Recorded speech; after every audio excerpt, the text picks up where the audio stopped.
Hi, this is Mr. Evans. This video looks at the impact of the EU and Brexit within the political environment. So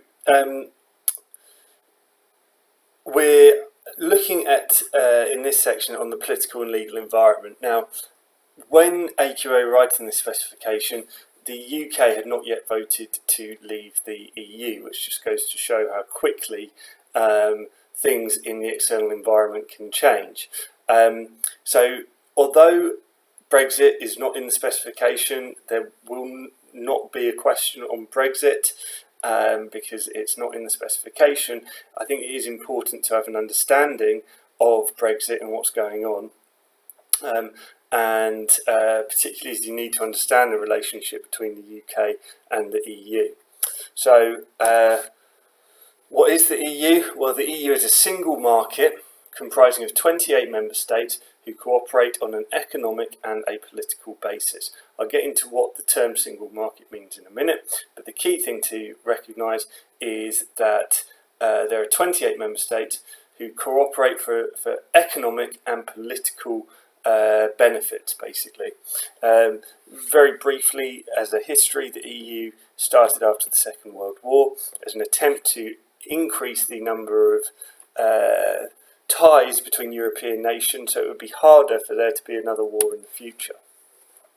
That's a map showing the 28 countries from the BBC website. So, what are the business benefits of EU membership? Well, coming back to that term single market, the UK is a single market. There's no difficulty if I've got a bike. If I make a bike in London, I can sell it in Manchester or Cornwall or Edinburgh or anywhere around the UK. I just take it up there and sell it. Now, previously in the past, when there was no EU, if I wanted to sell that bike in Paris or Rome or Berlin, then I may have had a tariff imposed on that bike. Okay, and what that means is when I'm selling it to a French consumer, the French government add a tax of 10 or 15% on top of the price. Maybe there are quotas that restrict how many bikes I can sell overseas. Okay, this is all forms of protectionism. And what free trade means is that we don't have any protectionism. It's just like me making my bike in London and selling it in Manchester. There's nothing to stop me from doing that. And being a member of the EU means that all UK companies get free access. There's no tariffs, there's no quotas, there's nothing stopping me from selling my products to people in Athens, people in Madrid, all of these European countries, and that's a market size of over 500 million potential consumers for UK companies. So that's a benefit of being a member of the EU. That would lead to us achieving economies of scale if we can increase our sales. Economies of scale, of course, reduce production costs and lead to greater profitability. Another benefit of EU membership is the free movement of people. So just like the free movement of goods and services, people can move around Europe as well. And what that means is in the past, I may have had to get a visa if I wanted to go and work in France or Italy, or as a UK company, if I wanted to recruit a German national to work for my company because she has some particular skills that I'm interested in, I would have had to get a visa for her. Now, with free movement of people, it's very, very simple to just employ someone. It's just like employing a British person. There's no need for a visa. All they need is to be a German passport holder or any other of the 27 member states, and I can recruit them to my organisation, which increases skill levels. There's an argument that it has helped keep wages relatively low for businesses, which was actually an argument for leaving the EU because of obviously the impact that would have on workers. But free movement is a benefit of EU membership to British businesses. Finally, we get tariff-free access to specialist suppliers. So not only do we get tariff-free access to European markets. Also, if I'm buying some raw materials for my product from France, from Slovakia, wherever, I can import that without any extra import duties, which keeps my cost of production low. However, there are costs to EU membership. First of all, the EU passes many regulations in relation to businesses, lots of red tape, health and safety laws, things about product standards and specifications that products have to be made to, and that can cost businesses time and money. Another problem can be with the common trade laws with non-EU members that we need to adhere to.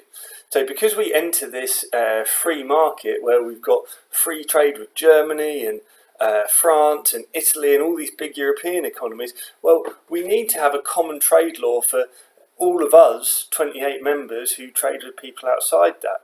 Now, some businesses see that as quite restrictive, and it means we're not able to negotiate different trade deals with countries like China or Brazil or India. And this was a big reason that people voted to leave the EU, because they felt the EU isn't really growing, and there's loads of exciting emerging markets who want British products, and we're not able to negotiate the best trade deals with them as members of the EU.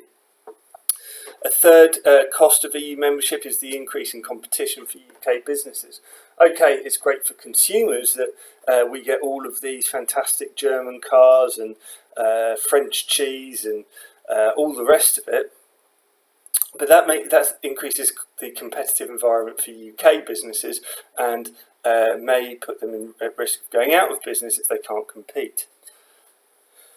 Finally, there are increased costs for businesses selling to EU countries. We're going to need to do market research. There might be linguistic and cultural differences that mean we need to alter our products, etc. So, Brexit, this is the Brexit timeline. I'm recording this in August 2017, and this is something that you should be keeping up with throughout your A-level course, because this is something that is going to affect massively the UK economy, and examiners like to see that you're keeping up with it. So anyway, June 2016, the vote was passed to leave the EU with 52% in favour and 48% wanting to remain. In March 2017, Article 50 was passed in Parliament. That was basically the trigger for leaving the EU, and there's a 2-year kind of process that goes through. So in March 2019, we're going to leave the EU.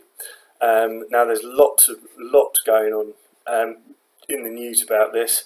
Many people are saying at the moment in August 2017 that it's not going to be enough time to negotiate everything that needs to be negotiated. And there's talk of a transitional agreement, transitional arrangement being put in place, maybe for a couple of years after that. However, that's where we are at the moment. Now, of course, part of this, doing our SWOT analysis is looking at the opportunities and threats in the external environment. So, what are the potential opportunities as a result of Brexit? Well, we could increase sales to non-EU countries like China, India and Brazil if we can leave the EU and negotiate favourable terms with them. There may be a reduction in the value of sterling, or there has been a reduction in the value of sterling, which makes exports much cheaper, so opening up opportunities for British companies to sell overseas. However, there would be possible barriers placed on trade with EU partners. Okay, when we leave the EU, there's a risk that maybe some of those tariffs and quotas will come back into force, and we do a lot of.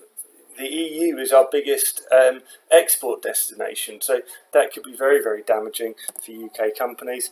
The UK may be seen as a less attractive place for these Europeans to work. Maybe they won't want to come and work in the UK anymore, which may make it difficult for businesses to recruit the staff that they need. And finally, there may be an impact on the cost of goods imported from the EU, affecting consumers, affecting businesses who are importing supplies from there. Okay, so that's where we currently are with Brexit.